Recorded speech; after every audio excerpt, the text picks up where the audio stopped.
যদিও এত পানির মধ্যে ধরাটা মুশকিল হবে, তারপরেও আমি আপনাদের দেখার জন্য ধরবো। অনেক কষ্ট করার পর এতগুলো পানির মধ্যে, এতগুলো মাছের মধ্যে এই যে এই জেব্রা ফিশটাকে ধরলাম।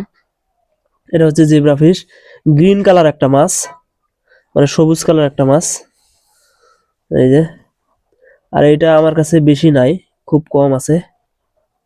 এই যে দেখুন, আল্লাহ তাআলার এই পৃথিবীতে যে কত ধরনের রঙিন মাছ আছে, দেখলে আপনি অবাক হয়ে যাবেন।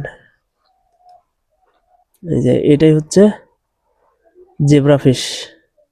জানি না এটার নাম কেন জেব্রা ফিশ রাখা হয়েছে। এই যে আমার হাতে এখন জেব্রা ফিশ। যেমন কিছুটা ছোট আমাদের এলাকায় মাছ পাওয়া যায়, এগুলো ডার্কা মাছ নামে আমরা চিনি, সেই মাছগুলোর মতো কিছুটা এটা। ঠিক আছে, তো আমি এখন এটাকে ছেড়ে দিলাম।